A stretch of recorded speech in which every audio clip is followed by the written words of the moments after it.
light. Shadows creep and crawl with every scream. Hear the echoes call. Synths and guitars in a haunting blend. An 80s vibe where the terror transcends.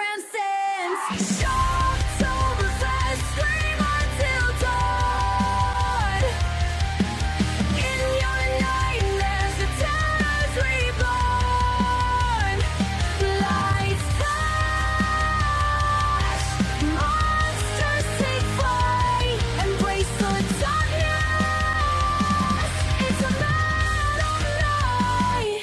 How's it going, everybody? Welcome back to day 8 of Shocktoberfest 80s Rewind. As always, I'm Wildman Wes, and today we're going to be doing another movie from 1982. The concept of party movies, or overnight movies, they've been around for a long time. And today's movie is no different. We're going to be talking about what's considered a classic. Today we're talking about Slumber Party Massacre.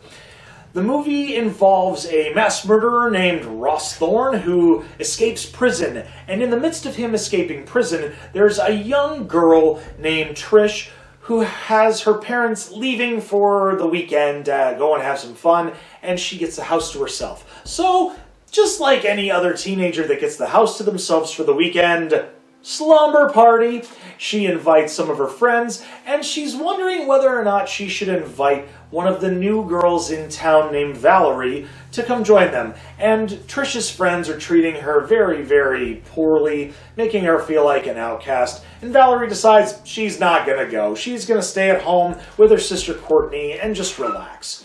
Well, while Trish and her friends are going to have their slumber party fun, their boyfriends decide they're going to try to crash it. And while their boyfriends decide they're going to crash the party, Russ is out there, wreaking havoc, and decides he's going to pay the girls at this party a visit.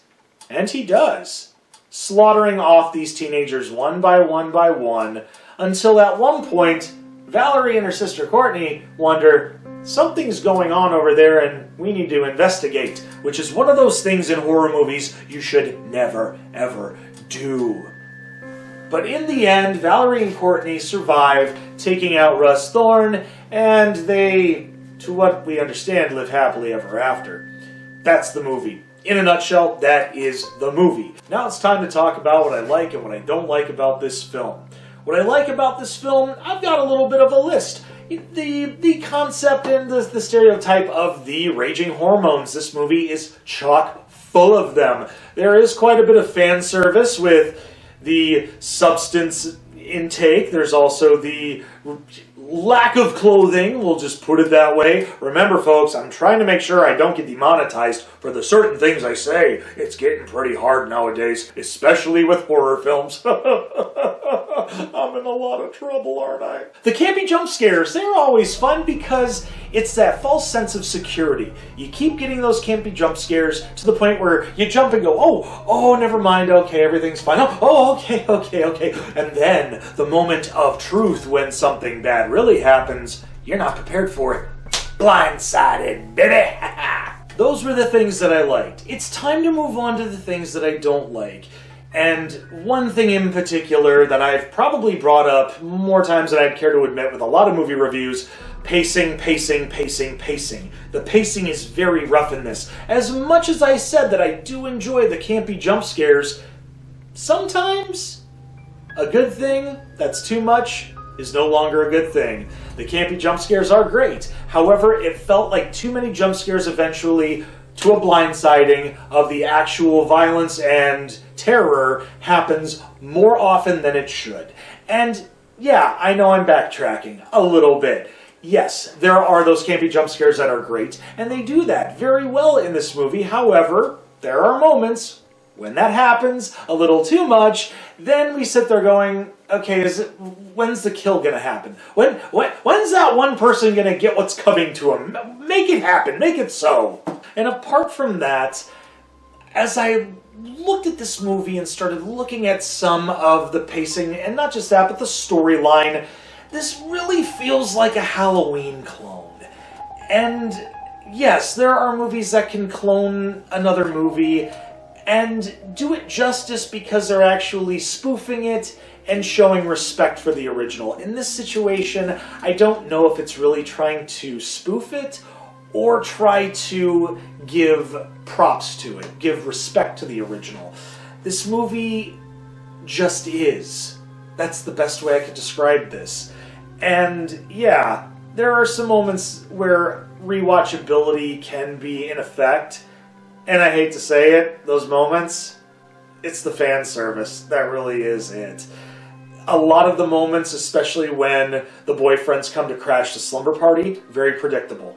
And it just kind of made me go, huh, man, this movie seemed a lot better when I, heard about it a long time ago. And looking back on it, it's not a horrible movie, but it's not one that I would phone home for. For the grade on this one, I would say that this is an average horror film. Average at best. And that being said, with an average style movie, this gets an average style grade. This one's getting a C+, and I'm not wanting to give it anything less, because as I mentioned, this is one of those movies that I'd only heard about mostly, yet, and not really watched it completely. I've seen bits and pieces, I've seen edited versions on late night TV on like USA Up All Night back in the day, but never actually watched the definitive, the unedited version that most people got in rental stores back in the 80s. So this was kind of a quasi-retrospect. And it's not necessarily for the worst, but I can't say I enjoyed myself completely watching it. And in closing, we hope you enjoyed this review on Slumber Party Massacre. If you've seen this movie before and you agree with the thoughts I brought up, leave a thumbs up. If not, I totally understand too. Also, make sure you share on social media, but most importantly, push that subscribe button and ring that bell for instant notifications. Let's get that algorithm up, and let's get up to 500 subscribers before the end of the year. I'm really hoping that, because the subscribers, the upkeep has been kind of slow lately, and it's been making me a little sad. And plus, I want to bring so much to all of you, because, especially to all of you that I've appreciated from the beginning, that have never left, and still appreciate what we do over here. I'm rambling, because I'm just really excited about all the next movies we've got in store for you. Until then, I'm Wildman Wes, and we're going to see you tomorrow, hopefully, for Day 9 of Shocktoberfest 80s Rewind. Take care, and as always, stay scared, kiddies.